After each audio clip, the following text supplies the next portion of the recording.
Hello, my beautiful friends. It's Tiasha, and if you are watching this, I guess you just recently experienced a binge, and trust me, I know how that feels, and I got you. I'm on the other side now, and I want to help you get there too. So in this video, I'm going to share with you my 5-step methods that you can implement right after the binge, and it will help you step back in your power and make the necessary steps in order to eliminate those urges altogether, because that is what we want, to get free forever, right? So let's dive in. Now, the first step of the method is forgive yourself and let it go. When it comes to binge eating, oh my gosh, it's incredibly important to not beat yourself up all the time. And I'm gonna explain why exactly. The thing is that a dysfunctional relationship with food thrives in the atmosphere of guilt and shame. So it's important to let them go. By beating yourself up, you're just keeping yourself in that negative loop, in that negative cycle. And we don't want that, because the thing is how everything is created. First, there's a thought, right? And then the thought forms our emotion, how we're feeling. And then that guides our action. So when we're having thoughts like, oh my gosh, what have I done? I'm such a horrible person. Well, how do you feel inside when you have thoughts like that? How do you feel emotionally? Well, probably not that good, right? You would only experience more guilt, more shame, all those overwhelming negative emotions. But the thing is that from the emotion, our actions come, right? So our emotions guide our actions. If it becomes overwhelming, and it usually does, right? Guilt and shame and anger and all those stuff aren't really pleasant emotions. And so when this happens, our action is what? What do you do when you feel this way? Well, what usually happens is that we just want to numb ourselves even more. Because the thing is, when we're eating emotionally, it's actually really helpful for us. It helps us numb those emotions that we had in the first place. And I'm going to talk about that. But when we're feeling more and more and more of that negativity, we want to numb that out even more. So probably you experience that after a binge, you want to have another binge and you want to overeat just the whole day. And you say, oh, you know what? Just screw it. I'm going to be good again tomorrow. And that is why. Because everything starts in our head. And I know it's hard, I know, but just try it out. Just forgive yourself and move on. Because when you are beating yourself up, like we said, you're just staying in that vicious cycle. So you need to break that cycle and you need to say, okay, stop. Enough is enough. I'm going to just try to forgive myself. I decide now that I'm going to forgive myself and I'm going to change my reality from now on.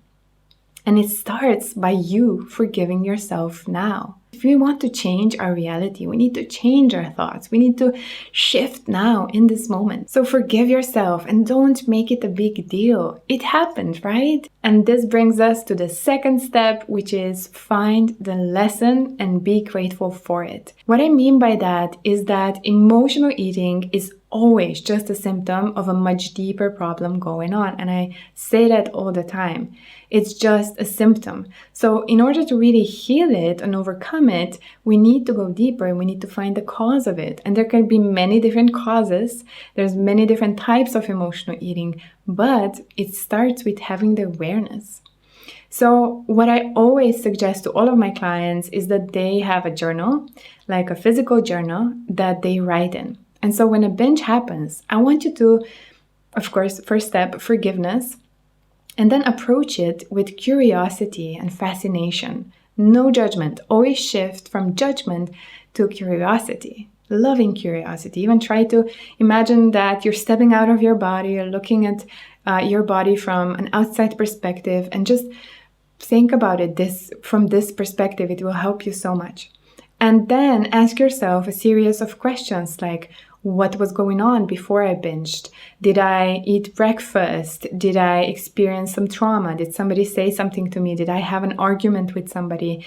All these different things, emotional and physical one. It's important to look at it from all these different angles and look at the big picture behind it and just see what that red alarm was. What is it that needed your attention? Or what is it that you wanted to numb out. Maybe there were some heavy emotions that you wanted to just numb out, and you used food for that. That's so common. That is so common. Food can be like a tranquilizer for us. It can be like an antidepressive. It can be many different things. But in order for you to overcome it, you need to figure out what was going on for you. What was your trigger? And I actually really encourage you to write those things down. Don't just do it in your head, because when you sit down and write it down, I don't know, it's just something magical happens when you actually write things down with your hand on paper. And it's so much better. You can go much deeper with yourself and get better insights too from your heart, your body, your soul. The third step of this 5-step method is to don't start over. Don't try to fix it. Really, it's so incredibly important. And I know this is the first thing that's going on in your head right now. I'm just gonna do this, do that, you know, like I'm gonna now exercise for 3 hours. I'm not gonna eat anything until dinner, until the next day, or tomorrow I'm not gonna eat anything. And you create all these plans and you try to be really strict, and you have this army-like discipline for like 5 minutes, right? Because it doesn't last very long. But please don't do it. It will only create more problems, because that's exactly the thing that's causing you to binge more. You need to break the cycle. You really need to break the cycle. So what I was doing, for example, when I had a binge, I said to myself, I won't eat anything until tomorrow. And then I was really using my willpower, being really strict, and I didn't eat anything. But then when my boyfriend went to sleep, I, waited for him to go to sleep because I was so embarrassed. And then at 2 a.m. in the morning, I made myself a huge bowl of pasta and I binged again, right? So I even planned it in advance. And then I said, okay, tomorrow I'll be good again.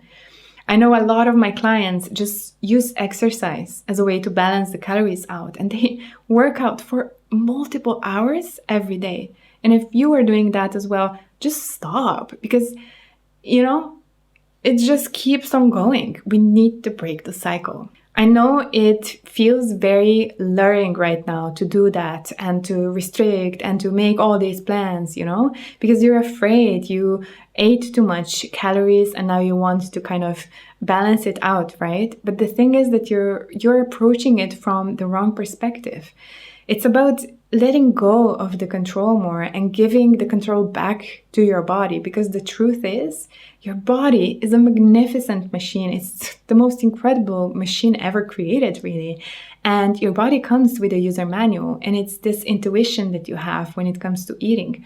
You can completely let go of you controlling the foods, controlling your body, and your body will arrive at your natural weight. You will eat like a normal person. And if you don't believe me, think about a baby. When we were babies, we all were connected to our intuition so much. We started eating when we were hungry, we stopped eating when we were full. And a lot of people actually keep that intuition when it comes to feeding and taking care of our bodies. But a lot of us don't, because we start to eat emotionally, we are conditioned from the environment. And so that is why some people are actually naturally slim. You look at them and, they can eat whatever they want and they don't gain weight and they eat normally. And then other people are struggling and struggling and struggling. And it's because our subconscious mind and everything that we've been programmed to believe. Okay? And so it's incredibly, incredibly important that you start learning about intuitive eating and you stop controlling your body so much. And it's a process, and I'm here to help. I am considering myself now as a normal eater, as a naturally slim person, whereas before I was struggling and struggling and struggling myself, right? So it's possible to get out of that cycle and just have a life full of joy and not think about food all the time, right? And if you'd like me to make more videos about intuitive eating and how to really start with that, please let me know in the comments below and I will make sure to make them if there will be enough interest. Now, the fourth step of the 5-step method is to embody the 2.0 version of yourself. Embody the naturally slim, normal eater inside of you. And how you do that is by shifting your mindset again. So often we think that when we'll be slim, then we'll be able to eat normally, or when this will happen, this will happen. But the truth is, it doesn't work this way. If we believe that we will feel differently when something happens, it will never happen. It will stay in the future. Here's the future, here's the present. It's like it's moving, like this all together, and you never reach it. And the key to changing that is to start feeling the way you want to feel when something happens now. So you have to think about the future version of yourself, who you want to become, and how does that future version of you behaves. What does she think? What does she believes? All these different things. And then you need to start embodying that person now. So how would she act if she would binge? And she would already be naturally slim, she would feel okay, she would have a normal relationship with food. The future version of yourself doesn't make a big deal out of the binge. She really doesn't. She will sit down, she will look at it, she will see what the alarm was.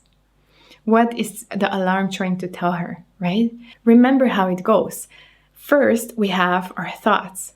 And then our thoughts create our emotions, and our emotions guide our actions.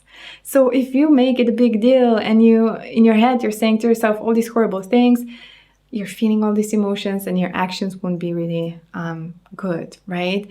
But if you don't make it a big deal at all, you feel good about it anyway. What will your actions be like, right? So it starts with our thoughts. It always does. I always teach my clients mindset first. It's not about focusing on the symptom so much. It's about finding the cause of things. Emotional eating, overeating, weight loss problems, they're all just symptoms. We need to go deeper and find the cause. And I always recommend my clients that they have a special journal for this. For mindset journaling is incredibly important. It's life-changing. I do it all the time. I do it every morning. And I'm going to share more about this kind of things too in the future. How to reprogram your subconscious mind for that naturally slim mindset and all those other things too. I am absolutely in love with reprogramming the subconscious mind, and I have many, many techniques for that. So I'm so excited to share that. Let me know in the comments if you'd like to see that. And now we come to the fifth step of this method, which is relax and treat yourself. It goes together. When you are overeating, you are overburdening your body a little bit, and your body has to direct much more of this energy to digestion.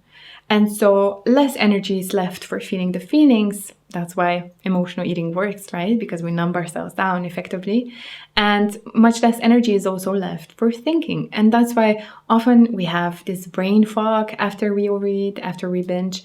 And it's really important to keep that in mind and not force yourself to do something that just doesn't feel good. I mean, that's never good, but especially after a binge, try to take time to really take care of yourself and do something that will feel fun, that will feel good, that will feel relaxing.